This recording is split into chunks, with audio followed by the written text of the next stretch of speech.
Frank Costello, the mobster who inspired The Godfather. Or if he's struck by a bolt of lightning. Francesco Castiglia was born on February 10, 1891, the youngest of 6 children. In a small Italian town where church bells rang to call the hour and children ran freely in the fields and drank water from the public wells. When he arrived in New York at the tender age of 4, he never quite fit into the grimy underbelly of the New York backstreet scene that he was thrown into. But it was Frank's hunger for betterment, to rise above the scum at the bottom, and his appreciation for class and taste that shaped the Mafia into the star-studded Hollywood scene that took shape in the 40s.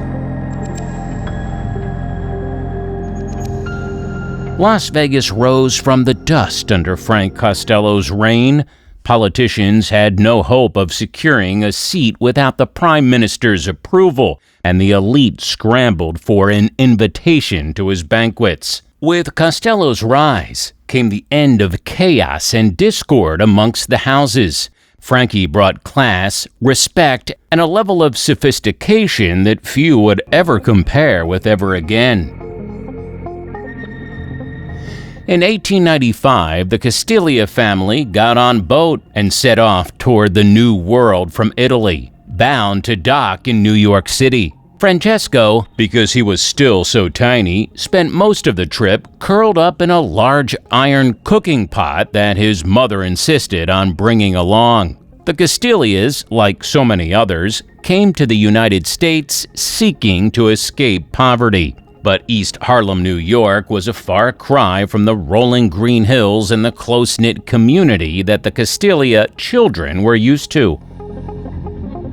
Back in Italy, the family was poor, sure, but they were always fed and warm, and they had the joy and acceptance of a community that valued safety and family above all. Harlem, on the other hand, was a slum, a rat-infested concrete prison run by criminals. The flats were stacked one against the other, overcrowded mostly with immigrants from Italy, Ireland, and European Jews. The Jews and the Italians hated each other, and everyone despised the Irish equally. Throwing these groups of people from such different backgrounds and faiths was a recipe for disaster. Inevitably, territories sprang up, keeping everyone strictly on their own sides. The Irish gangs had control of the West Side, and the Italians and the Jews kept a volatile working relationship on the East Side. Authorities only bothered to come to Harlem to pick up a corpse. The popos had more important, more affluent New Yorkers to look after than the immigrants and their hooligan children who lived in the back streets. Harlem was on its own, left to the mercy of the gangs that were in charge of keeping order. Back then, the Sicilian gangs got by on extorting their own people and robbing their rivals. It wasn't until the 1920s and 30s that any real semblance of a hierarchical structure was enforced. That's where little Francesco Castiglia comes in, but we're getting ahead of ourselves. For now, let's get back to the timeline. At the dawn of the 19th century, just when Francesco finished 4th grade, Harlem was under the thumb of crime boss Ignazio Lupo, the Wolf of Harlem. Francesco's parents, Luigi and Maria, owned a grocery store, but in Harlem, there was just so much poverty that they had no hope of making a profit from selling anything other than the bare necessities. And what little they did make was taken by the mobsters' extortion schemes. Francesco despised his father. In a land full of so many opportunities, Luigi was content with living in the ghetto, constantly struggling to keep a roof over their heads. It infuriated him that his father was so unbothered with the deplorable conditions that they lived in. To him, Luigi was a weakling and the very embodiment of everything that Francesco refused to become. One particular incident made a permanent imprint on Francesco. When his father was mugged and assaulted by Irish street rats, Luigi came home bloodied and in tears. The racial slurs and insults that they threw at Luigi was nothing short of a hate crime. From that day, Francesco despised any form of racism. He decided that he'd judge a man by his character, and he wouldn't tolerate discrimination based on the grounds of race, religion, or culture from anyone else either. This trait, the insistence of treating a man based on his character and his loyalty, and not where he came from, is one of the reasons that Frank Costello and Lucky Luciano got along so well in later years. As a boy, Francesco was a stingy and jealous child. He even compared the food on his plate with that of his siblings every night at dinner, not allowing anyone to get a crumb more than he did. When there's so little to go around, even the slice of bread on your plate was enough reason to compete with the one next to you. By the time he was in 5th grade, he'd had enough of wondering whether or not he was going to eat tomorrow. Francesco dropped out of school and joined a juvenile gang made up of other first-generation Italian kids who grew up exactly like he did. He dropped the name Francesco and started going by Frankie to his new chosen family. He also changed his surname to Costello. This was an ingenious decision. The name Costello is technically an Irish name, but it still sounded just enough Italian to put him somewhere in the middle. Frank had a look about him that couldn't place him specifically with either faction, making it possible for him to blend in on either side. In 1904, the back streets of New York were filled with the kids who would one day become some of the greatest mobsters that movies are made about today. Names like Lanksy, Bugsy Siegel, Big Bill, Oni the Killer, Lucky Luciano, and Arnold the Brain were hanging out at corner shops, playing marbles or picking the landlady's pocket, and Frankie fit right in with the budding delinquents who stole food from the food carts and served as messenger boys for brothels and drug houses. The future felons taught him everything he needed to know about making money and surviving the streets. A new boss took over the district while Frankie was a teenager, and this brought a tangible shift in Harlem's underground. Giosu Gallucci wasn't some common street thug who got his power just by being a ruthless animal. Gallucci had a few legit businesses to his name. His work on the illegal side of things was funneled through those legal hustles, making him one of the first mobsters to successfully launder money. Gallucci was whip sharp.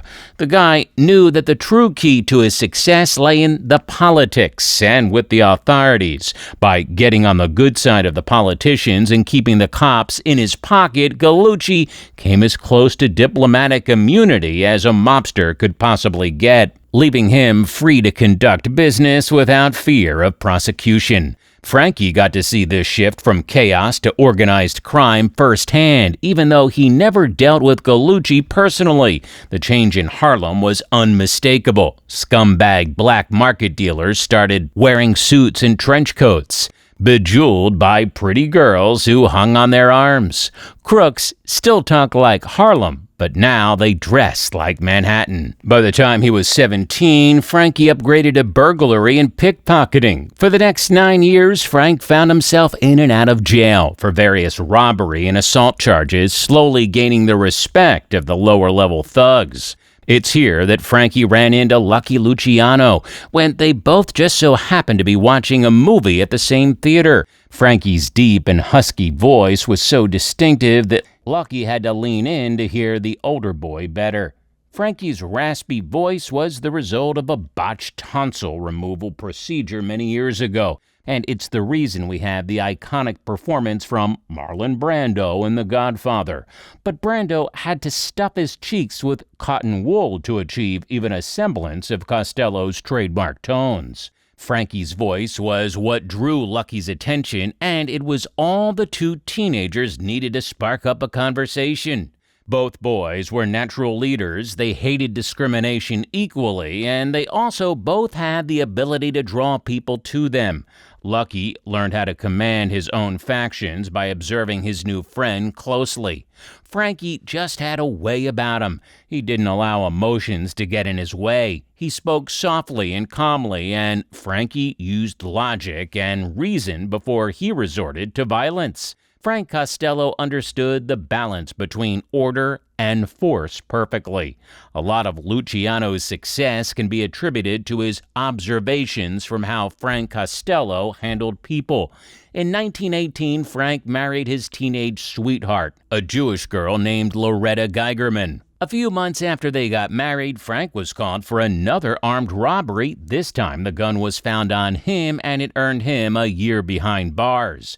We don't know much about Loretta except that they never had any children and that Loretta tolerated Frank's longtime mistress. Unlike the other characters in the backstreet circles, Frank didn't keep company with women that could be paid for, nor did he keep hussies that were half his age. And as for Loretta and Thelma, he took good care of them, setting them up in safe neighborhoods away from the business, and he certainly didn't allow them to interact with his associates.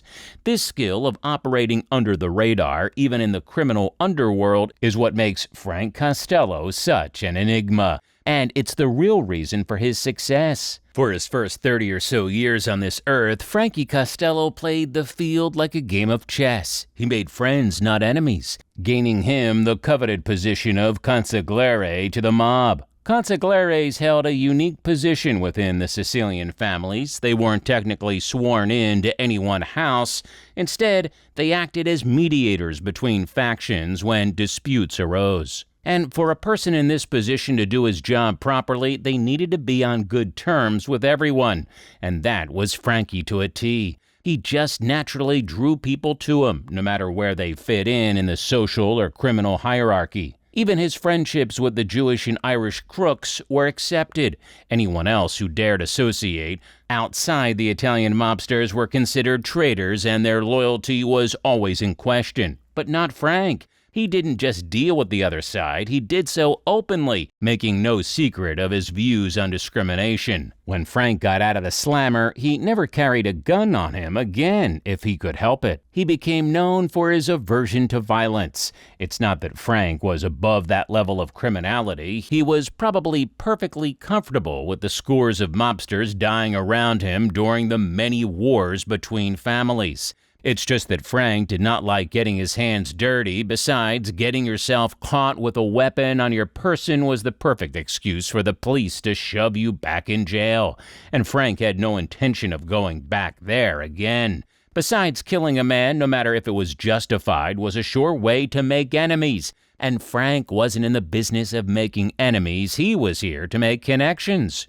Frank's reputation of good standing was catapulted to new heights with Prohibition. And like almost every one of the big names that this channel likes to cover, that's where Frank Costello got his first taste of real money. Frankie teamed up with his friends Lucky Luciano, Meyer Lansky, and Bugsy Siegel to take advantage of the new black market trade of bootleg booze. Unlike the old traditional Sicilian monsters, this new generation had no problem doing business with each other. Money was money, and if the market was hot, well, the young guns were perfectly happy to throw out the dusty rule book and rewrite it if there was profit to be made.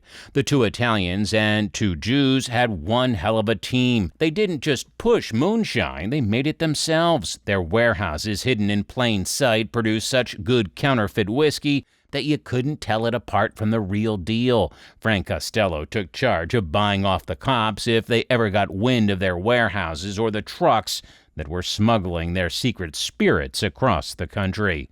Bribery was the in Frankie needed to get so deep into politics as he did later. Anyone could be bought and everyone had something to lose. Use the right kind of leverage, and every man in America had the potential to be in Frank's pocket, no matter how high up they thought they were or how righteous the white horse they rode on was. Frank set up the profits in such a way that bribery alone made up 30% of the budget. In today's money, that 30% was worth millions, but it was a drop in the bucket compared to what they were making outside of the bribes. The foursome were practically rolling in dough, and the boss, Masseria, and the boss boss Mafia turned a blind eye to the young up-and-comers' habit of rubbing shoulders with the Irish and the Jews. The Mafia house's wealth was, after all, as a direct result of the money Costello and Luciano were making for them.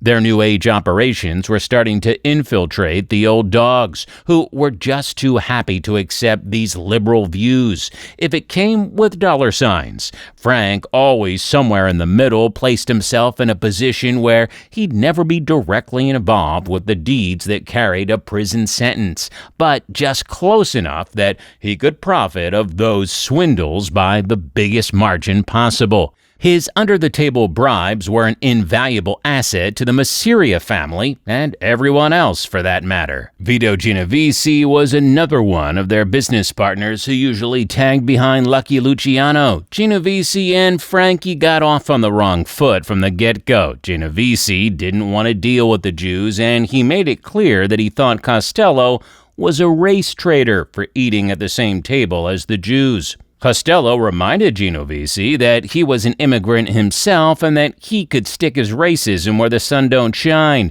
and if Genovese had a problem with making money with a Jew or an Irishman, then he could take his business elsewhere. This little exchange of words didn't escalate, but it did set the grounds for a shaky relationship.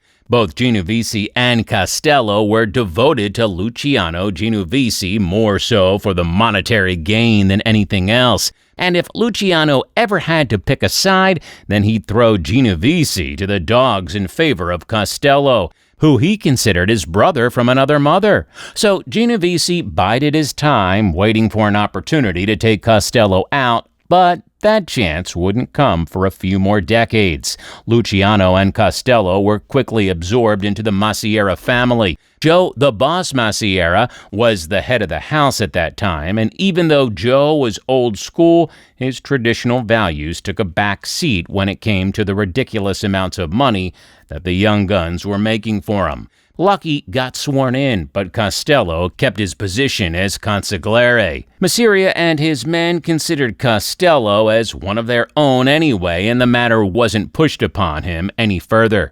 But Costello had a major hand in planning the assassination of Mafia and Maranzano. And undoubtedly, Frank's good relationships with all of the houses from New York to Chicago greatly influenced the other bosses around the United States to meet with Lucky to set up the syndicate. Frank Costello and Lucky Luciano had come a long way from the pimple-faced teenage street rats that they were when they first met at the movie theater so many years ago. For now, Costello was perfectly content with Lucky taking charge. He even kept his position as consigliere for the newly minted Luciano house.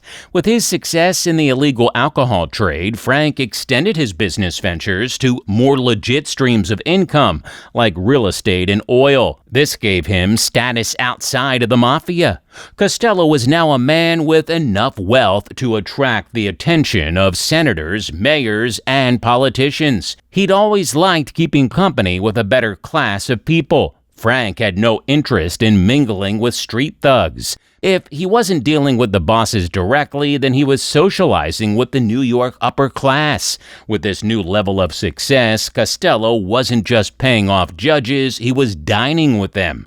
Politicians and the biggest stars in Hollywood knew him by name. Costello didn't manage his empire with bullets and fists. He erected offices, each designated to a different facet of the business. One building handled finances, the other gathered intelligence. Some kept an eye on investments, while even more managed bribes. Every district of his kingdom was run by men who worked for Costello, not out of fear, but out of respect. He was the one who convinced Al Capone to go to prison willingly, to avoid public attention and the subsequent investigations that would inevitably put all the bosses in the public eye. By allowing the heat to die down, Capone could at least preserve the integrity of everyone's streams of income. So great was his influence and respect that even the great Scarface took Costello's words to heart. So far, Frank Costello's rise in the ranks was fairly uneventful for a mobster. Sure, he had a hell of a lot of success, he was richer than some of the main house's bosses, but as far as jail time, gunfights, and bloodshed went, Costello was unsullied. He didn't even get into the lucrative business of prostitution rings like his good friend Lucky did. That was a messy, drug-fueled, and high-risk space that Costello wanted no part of. Instead, his next millions came from a deal with the Louisiana governor to fund and put up 25,000 slot machines all over the state. Costello got to keep 10% of all the profits, equating to more money than he'd made from bootlegging, racketeering, real estate, or the slots that he had running in New York. And speaking of New York, that was one mayor that Costello never managed to bribe into his corner. Fiorello LaGuardia rounded up all of Costello's slot machines and dumped them in a river in a dramatic show to the Mafia that Guardia was in charge of the Big Apple. Not that it mattered much to Costello. He was making more than enough money with his slot machines elsewhere. New York's profits was nothing more than pocket change for him at this point. Costello didn't even bother to put a price on the mayor's head, something any other boss would have done. He even attended the presidential convention, sharing a flat with Jimmy Hines, one of the most prominent political figures in New York City. After Hines, Costello funded a great chunk of FDR's presidential campaign. But his dealings with Capone, the direct hand he had in American politics and elections, and the role he played in Luciano's new system of order, in where Costello earned the nickname the Prime Minister of the Underworld. Costello had a finger in every pie, an ear in every house. If he wanted to, he could bring houses together or burn them down with a single word. But Frank Costello wasn't a man who sowed death and fear. He knew there was more money to be made with cooperation and letting old grievances lie than the archaic forms of control that the old hats used. He focused on getting the morally corrupt people in positions of authority. He paid off jury members and had all of the inside information he needed to leak new smuggling routes to every house in the underground. Costello wasn't a thug, he was a corrupter. Since he had so many offices that ran his daily business for him, Frank had all the time in the world to enjoy his success. He got his hair, nails, and shoes shined at the same barber almost every day, only smoked English cigarettes, and ate lunch at the finest establishments, while he was serenaded by classical music. On the weekends, he visited his wife at their estate where he kept horses and played golf. Costello had created the very picture that the Mafia was later depicted as in the movies. He drawled like a man from the street, but he appreciated the things in life that were reserved for royalty. But Costello was forced out of the shadows in 1936 at the age of 45. His partner and friend, Lucky, was finally arrested for his prostitution rings. Lucky was looking at 30 to 50 years behind bars. Lucky's underboss, Vito Genovese, took over for a while, but just a year into his reign as boss, he ordered a hit on the hawk Rupolo, a former hitman who turned informant. Genovese had his feet tied to a concrete block and sank him to the bottom of a bay in Queens. The hit left between two witnesses, and it looked like Genovese was going to get life if the cops got their hands on him. So he fled to Italy for 10 years. Costello was compelled to run the Luciano house in his mob brother's stead, while Lucky continued to give orders from inside prison. This new title of boss didn't slow Costello down. He continued all of his side hustles, legal and nefarious, constantly extending his influence. He and his old buddy, Meyer Lansky, were the front runners for creating the gambling empire Las Vegas in the middle of the desert. No one could have predicted that anyone could make the Nevada desert habitable. But give that hellhole to a gangster with an open wallet and a senator in his pocket. Why, he turned that deserted expanse into a glitzy paradise. Rumor has it that Costello even managed to buy off J. Edgar Hoover through his love of betting on ponies. Costello would slip him the inside info on the fillies most likely to win, and Hoover would get his agents to place bets on his behalf. or that Costello had some incriminating photos of Hoover getting frisky with some of Lucky's ladies of the night. Whether or not these rumors are true is up for debate, but one thing's for certain. Hoover denied that the Mafia or the crime syndicate existed until the very end. This was such a transparent lie that it's almost certain that someone inside the mob had Hoover by the short hairs, and no one was in a better position to have dirt on a man as powerful as Hoover than Costello. But Genovese wasn't going to give up the throne that easy. Italy deported him back to America to stand trial for that murder. But the case fell apart when the two star witnesses suddenly came down with a nasty case of the deads. One of the witnesses was sexually assaulted and shot in full view of 38 witnesses. To have a man as bloodthirsty and, quite frankly, as insane as Genovese after you was a death sentence, and Genovese had been waiting for years to get Costello out of the picture. He'd never forgotten the scolding that Costello gave him when they were in their 20s. Luciano also didn't want his house back in the hands of a madman. Since Lucky's incarceration, he'd been deported back to Italy too, from where he tried to flee to Cuba with plans to return to his house in the States. In Cuba, Lucky organized a get-together of all the major houses in an attempt to mend fences and to instill order once again. Since his arrest a decade before, wars amongst the houses had descended upon the syndicate, and all of Lucky and Costello's delicate negotiations were in jeopardy. Genovese arrived and tried to get Luciano to officially concede his title as boss over to Genovese. Chances were that Luciano wouldn't be able to get back to America anyway, and he couldn't keep ruling through second parties forever. He trusted Genovese to be his underboss before, so it only made sense to hand over the house to him, never mind that Costello had been running things for years at this point. But the sweet-talking got Genovese nowhere. Luciano gave him such a beating that he got 3 broken ribs, a bruised face, and was bedridden for 4 days after the meeting. Genovese couldn't just have Costello killed. Killing a boss over petty beefs was an offense punishable by death. So Genovese was forced to wait out his time, looking for an opportunity to usurp Costello some other way. The major meeting of all the bosses in Cuba fell flat before it could even get underway. The two old friends barely had a chance to reunite before Lucky was caught and deported back to Italy once again. Costello was on his own with an unstable murderer on his back. A life of crime was a habit of chipping away at a man's companions. If his brothers weren't in jail, dead, or deported, then the few he had left were off running schemes elsewhere.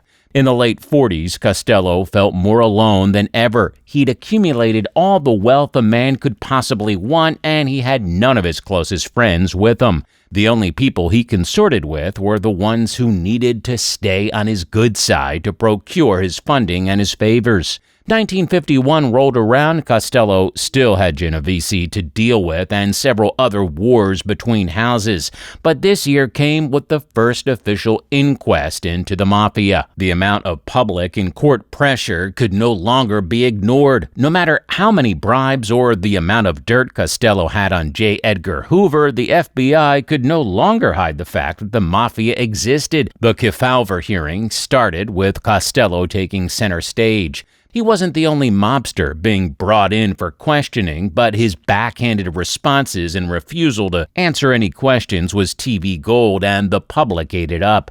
The whole affair was broadcast across the country, with each suspect being brought before a panel for questioning. But the government had no idea just how deep the Mafia's loyalty truly ran. None of the suspects were being formally charged with anything.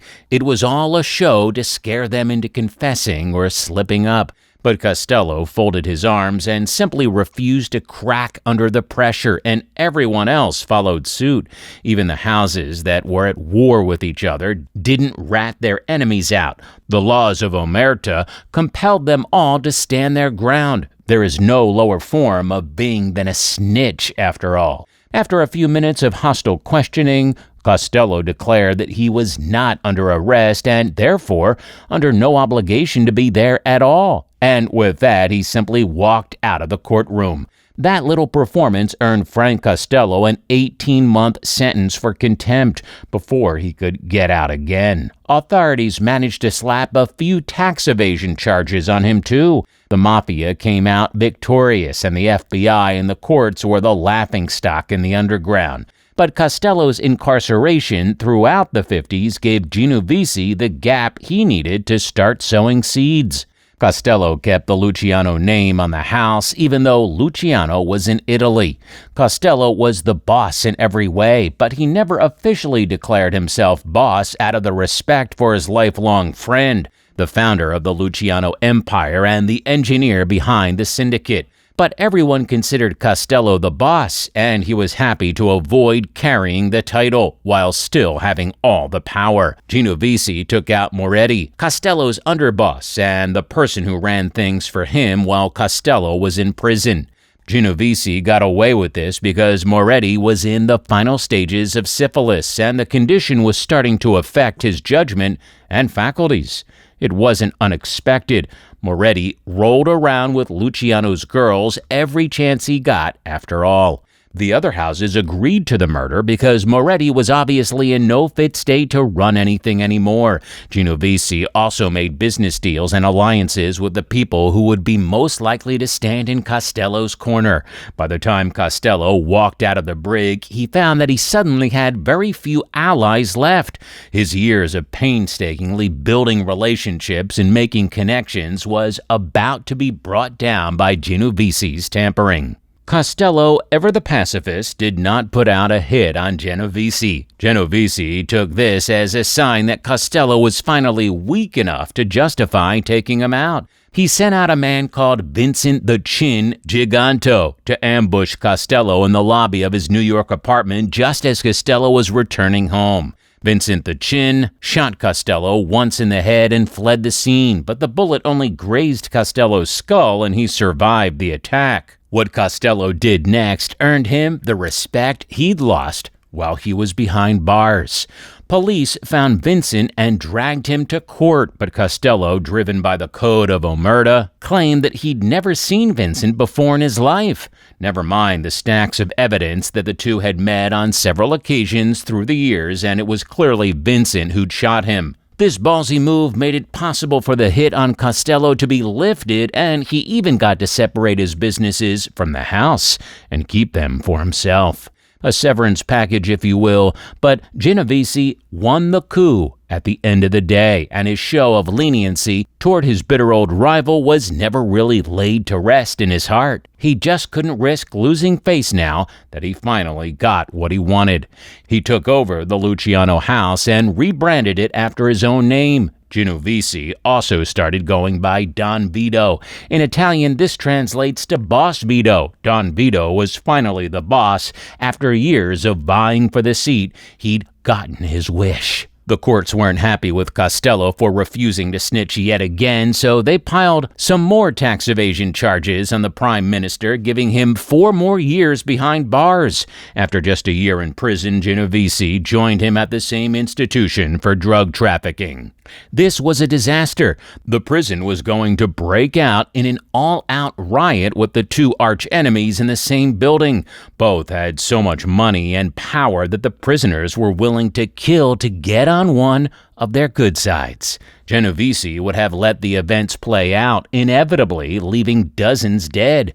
But Costello, ever the diplomat, arranged a sit-down in one of the cells. He didn't need to pay off the guards to make it happen. The warden knew full well that they were in no position to control the situation that was reaching a boiling point. So the guards became suddenly very preoccupied for a few hours while Costello convinced Genovese to accept a truce. No one knows exactly what Costello said in that room, but when they walked out, there wasn't a drop of blood left behind. And for the next 3 years, the two stayed out of each other's way. When Costello got out, the prime minister retired from the mob with his reputation and his life intact, a rare occurrence in the Mafia indeed. He even dropped the moniker, with people now calling him Uncle Frank. Uncle Frank settled with his wife in Long Island, where he entered his prize-winning garden into horticultural competitions, and he opened his home to the most creative and forward-thinking minds of the day. He closed down or passed off all of his streams of income, living off the millions he'd hidden away in offshore accounts. Costello was done with the world of crime, and he wanted none of the old faces around his wife, his home, or himself. Because in truth, Frank Costello never wanted a life of crime where his power was based in fear. He wanted to be distinguished and respected for his mind and his tastes. February 18, 1973, at the age of 82, Uncle Frank suffered a heart attack in one of his Manhattan estates. He was rushed to a hospital where he died a few days later. No one associated with the syndicate attended the funeral. Per Uncle Frank's wishes, only the 50 friends, family, and law enforcement agents that were on his list arrived to pay their respects. A wannabe boss, Carmine Galante, and former hitman for Genovese tried to deface Costello's mausoleum by bombing it a year after his death. But whatever message he was trying to send, or whether he did it in honor of Genovese's hate for Costello, nobody knows. But one thing's for sure, the rest of the Mafia made sure that Galante didn't make it another 5 years on this earth before they took him out for his disrespect. With the death of Frank Costello, died the golden era of the Mafia, the last true boss who had the power to influence every facet of law enforcement, the government, and the underworld in equal measure.